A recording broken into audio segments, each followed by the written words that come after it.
in here in the center row. We talked about just the different feel you had in the spring. Yep. You've added more bodies since then. Just 1 year ago to now, how much more comfortable, confident do you feel with your kids and this D? Yeah, well, always confident, comfortable. I don't know about that. We obviously still got a lot of work to do, but we're definitely excited, just with the number of, student athletes we obviously have in the program at this point. When we first got here, we're obviously struggling with depth. We feel like we at least have more scholarship bodies. Obviously it's our job to figure out what they can do and, put those guys in the best possible position. So I don't know if I'm comfortable, but we're definitely excited to have those guys here. Coach, you kind of answered that a little bit, my question, but how much deeper do you feel like your unit can be to help you out throughout the length of ball games this coming season? Yeah, I think that's a little bit yet to be determined. But again, we do obviously have more scholarship bodies at this point. We just had a defensive meeting. My message to those guys, we're going to play all the guys who've earned the reps. But the reality of it is you got to earn it. But do we have more bodies? Absolutely. And that's a good thing. That's a great starting point. But obviously as we continue to divvy out reps and, who has the honor of running out there with that starting group, that'll be based on the work that those guys put in. And I know those guys are eager to get to work. So we'll find out soon, exactly how much depth we will have. A two-part question on your secondary. First off, you've had different guys that are stars and safeties and corners moved around. Can you give us kind of a couple of guys at each position where your starting point is in your secondary? As far as who are your corners, who are your stars, who are your safeties? Yeah, again, it's a lot of moving parts that way. We had guys obviously that played some snaps. Was starters from last year. With Warren Burrell comes to mind. Obviously McCullough, Tank played a ton of reps for us. Flowers have played a ton of reps for us. But the reality of it is, and I know this may sound like coach speak, but just like we did in the spring, we moved guys to a lot of different positions. Trying to figure out what our best combination of guys that we can put out there on the field, so to speak. You start talking about, just Wesley Walker, who's obviously just got here. T-Mac, who's been here, didn't play a ton of reps for us on defense, but was a standout on special teams. T-Mac had a really good spring.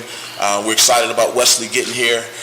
But again, we're going to move those guys all around, try to figure out who is the star, who is the safeties, and obviously the corners. But I think it's a good problem to have, again. But we want to coach defensive backs, not necessarily safeties, stars, corners. We just want to put the best combination of guys out there we can. And the second question on that, what's the process for figuring out what that combination is? Is there an urgency week 1, week 2 to get that set, or can that go all the way up to kickoff? Yeah, it's always, who fits where? It's always an urgency. Again, we talked about that a lot, just in terms of what our mantra is, love, trust, and urgency. So, I don't think you can figure anything out of one practice. Obviously you got to continue to rotate guys in, continue to put guys in different spots, see how they adjust to it.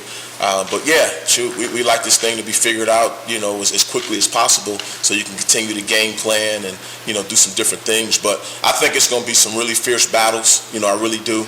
I think guys that obviously played a lot of significant snaps coming from last year will have great confidence coming in, but we have some young guys that are itching, to prove what they can do. So I think it's an exciting time for us on defense and UT in general.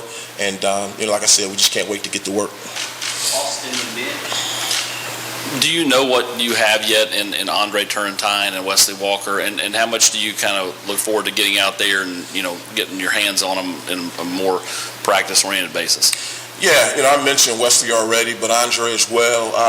I couldn't tell you exactly that we know exactly what we got. Obviously I remember both young men coming out of high school, and, obviously Wesley had a body of work that he had at the other place. So, but until you actually get them in your system and have an opportunity to, coach the things and coach it the way you want to coach it, you're not quite sure. But I will tell you, they've been nothing but spectacular in terms of their approach, their work ethic, them wanting to be great. So they've been great in our room. I know those guys have really, their teammates have really adjusted to him well, and excited to have them in our family.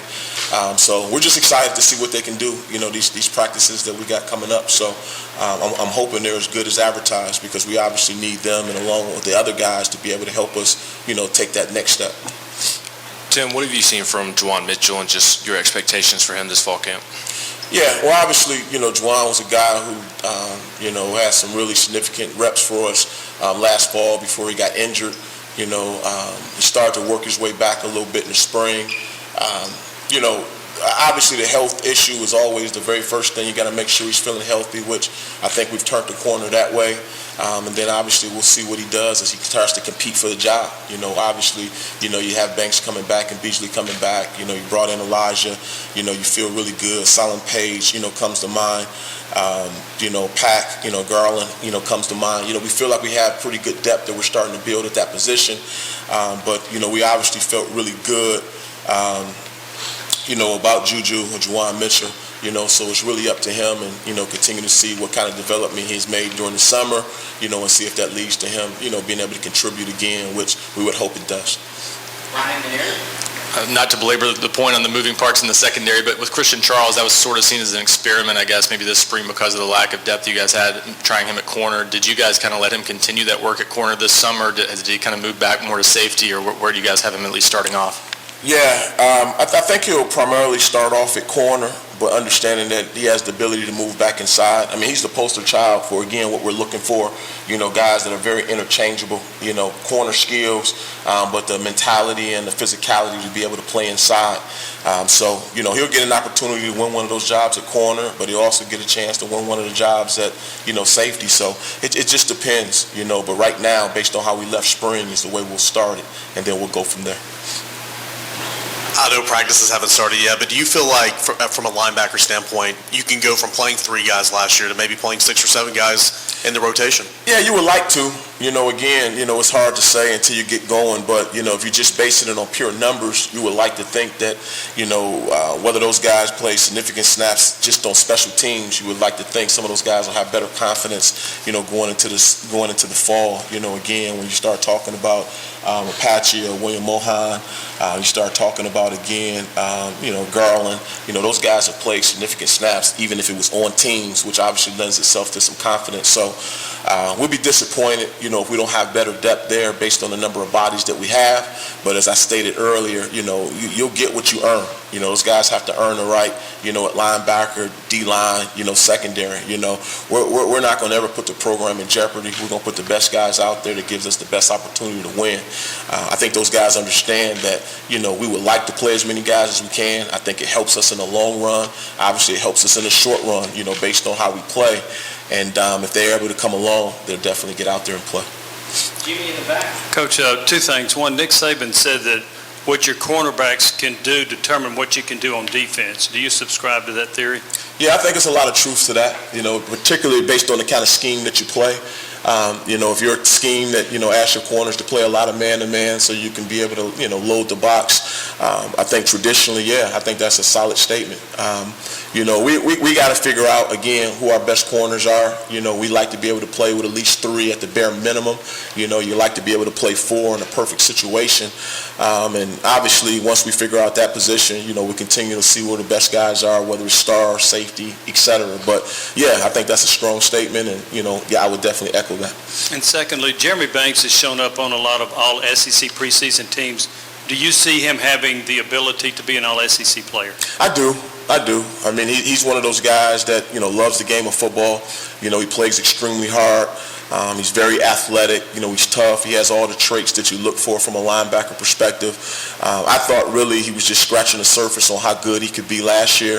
I think he's worked very hard during the spring to try to shore up some things that we identified as liabilities. I think if he continues to work at, the things that we talked about, I think it's no reason why, he shouldn't be one of the better linebackers in this conference, if not in the country.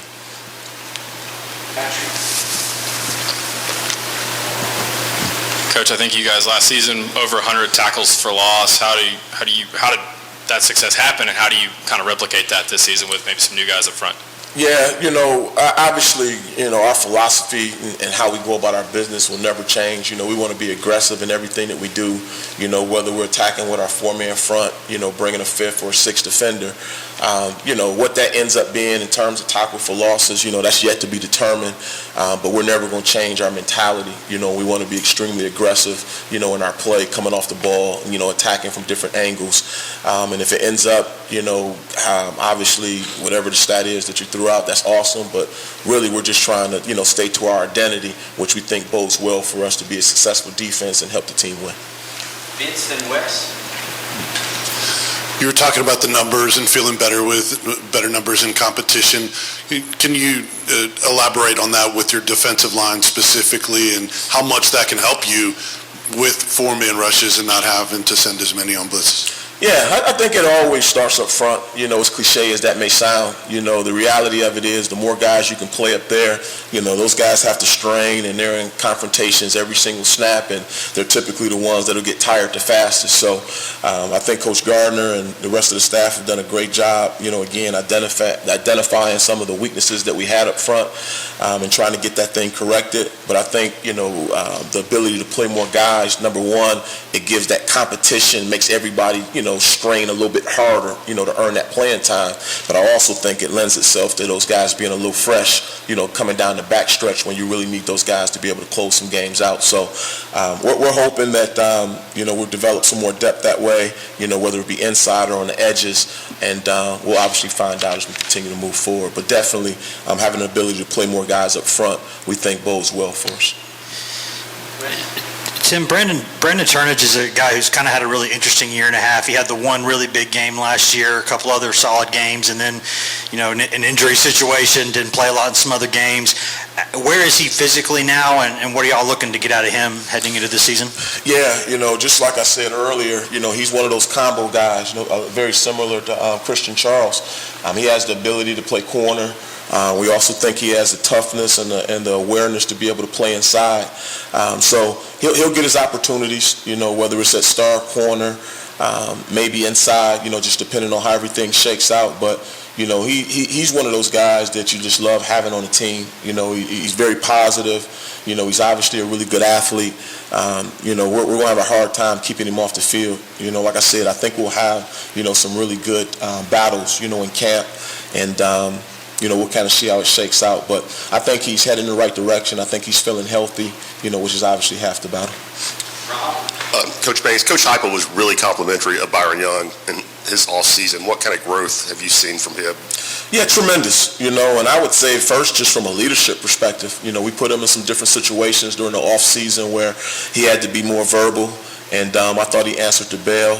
I don't think that was his natural instinct, is to be able to lead from the front, but he's worked very hard to be very vocal. And I think as he's become more vocal, he's become more confident. He obviously has a skill set. He plays extremely hard.